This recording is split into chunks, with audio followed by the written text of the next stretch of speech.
Most men won't say this out loud, but there's a crisis happening right now. A lot of guys wake up, go to work, keep busy, and even build what looks like success. But deep down, they feel empty. The drive isn't there, the mission isn't clear. And without a mission, men drift. They procrastinate, they settle into comfort, and they fall into things that pull them further off track. Today, I want to talk about the silent crisis, what scripture says about real purpose, and how you can get back on mission as a Christian man.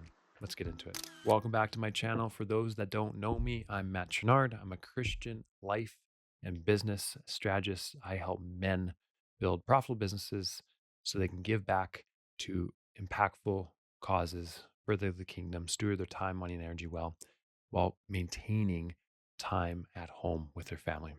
So this is a broad topic but an important one. Purpose. Many men and ladies too struggle with this. And it's such a cerebral, in the clouds term. What is purpose? And you can think of this in the acute sense, but you can also think of this in the more, or let's say macro and micro. You can think of this in the micro sense of today and then the macro. Do you have a mission on a day to day basis? What are you pursuing? Are you just going through the motions? Are you just doing things to get a paycheck, to pay for things, to fill the void of not having purpose? And what does it all mean in the grand scheme of things? What are you pursuing and why are you pursuing it? Now, this is a silent thing a lot of men go through that they don't really talk about. They will cover it up with outward facing success. They'll go to the gym. They'll try to get a certain aesthetic. They'll try to achieve certain things physically. They'll try to get a certain job title because they'll feel like that will give them stats, that'll give them purpose. They'll create a business thinking that'll give them stats, that'll give them purpose. They'll get relationships. They'll buy a house, they'll buy a car, only to end up in the same place, lacking purpose in what they do. Yeah, it's a slow poison. It's a slow eating away at who you are and how you've been designed to actually add value into the world.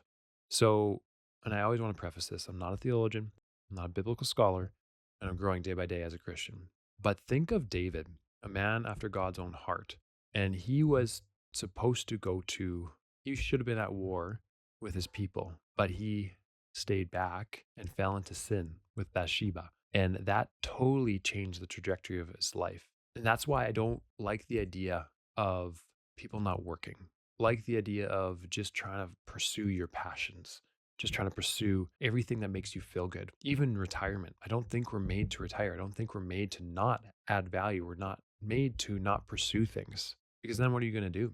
You're going to fall into sinful patterns. You're going to pursue things that you're passionate about only to find that it doesn't actually fulfill you. I'm listening to a Tim Keller series on Ecclesiastes, and it's talking about how the writer, the teacher of that book, Ecclesiastes, achieved everything.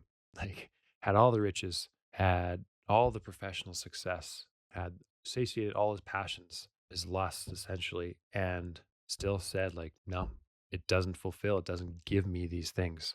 So, what happens then is we start to, if we don't have this purpose, this deep sense of meaning, this congruency with how we've been designed, a relationship with the creator of us, with Jesus, we start to identify ourselves with external things. We then start to try to find our purpose and meaning in our accomplishments, our purpose and meaning in our passions, our purpose and meaning in our relationships, our successes, our businesses, our job titles, our athletic prowess, whatever it might be. That's where we try to find our purpose and meaning. So then what happens when you reach that top, when you reach the rooftop of or the peak, the summit of that thing you're pursuing, only to realize that you still feel empty because everything good is from God. But creation was never meant to be worshiped above the creator. So if you're searching for meaning and fulfillment, security, hope, peace within these things, within these worldly things, within these good things, because this can even happen in your marriage, which is a good thing.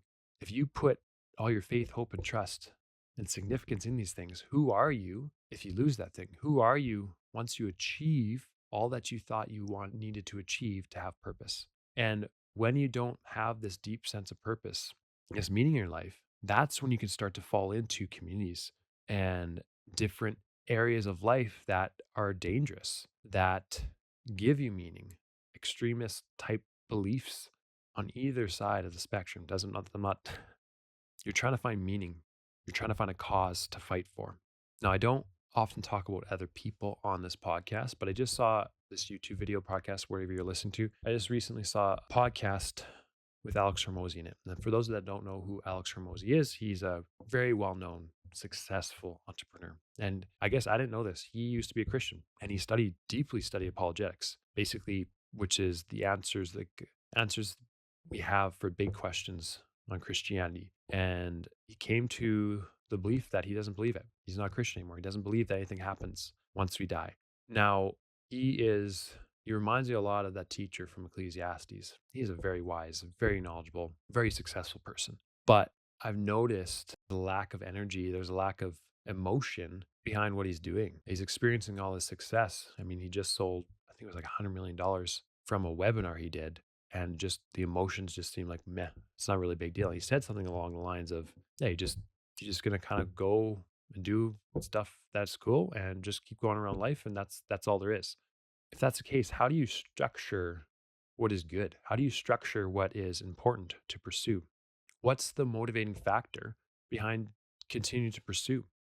Because anything you build in this world eventually is going to break down, is going to be hevel, vapor, here today, gone tomorrow, a mist. And you have to be a very significant person to even be remembered for 100 years. So the impact you have, and this isn't supposed to be depressing, I'll get to my point, in the world, even if you've built all the riches, have all the things you ever want to have this athletic body, whatever it is, these relationships you want, well, then what? What happens if you lose that thing? Are you just going to become complacent and unemotional or rigid and hard in terms of trying to shield yourself? And I think that's where you lose a lot of purpose, is just the pursuit of success in the world. And there's a lot of prominent voices speaking to young men right now, saying that some good wisdom, but some also damaging things, like success is what you should be pursuing. Just working hard. Doesn't matter if you have time for your family. It doesn't matter if you don't have relationships with people. It's just about grinding, finding your significance, finding your meaning and security in these things. But then you start to realize how insignificant you actually are in the grand scheme of things in this universe, and how little what you do actually matters. And I'm not to say that you shouldn't pursue these things. You should still pursue excellence. You should steward everything you've been given well. But without a relationship with Jesus, without a belief in God, everything you're doing means nothing. And as a Christian, I believe in eternal life, that we do go somewhere if we have a relationship with Jesus after this life. And everything I'm doing now has eternal meaning and purpose behind it. I am to steward my gifts well, to glorify God, to honor Him, to build a relationship with Him, to deepen my relationship with Him. You're made for relationship. So and that's where a lot of purpose can be missed too, is not having relationship, deep, meaningful relationship that's not built on surface level, it's not shallow in terms of, hey, we're just going to talk about our fantasy football league team. We're just going to go golfing. We're just going to talk about business. We're just going to drink, whatever it is.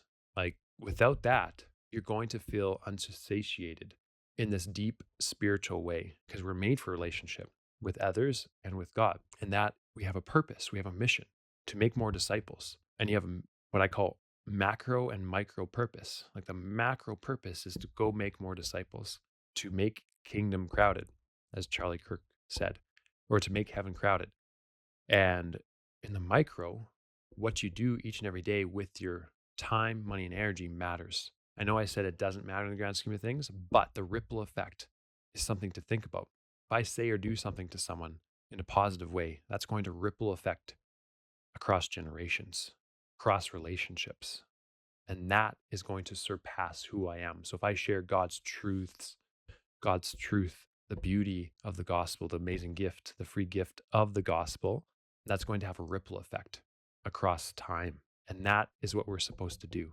We're supposed to be on mission. We're supposed to fight for truth. We're supposed to love others, steward everything we've been given well, and not get lost in the pursuit of material success. And that can be relationally, that could be athletically, that could be financially, that could be professionally, whatever it is. Don't get lost in that, because that's where you're going to lose your purpose and meaning.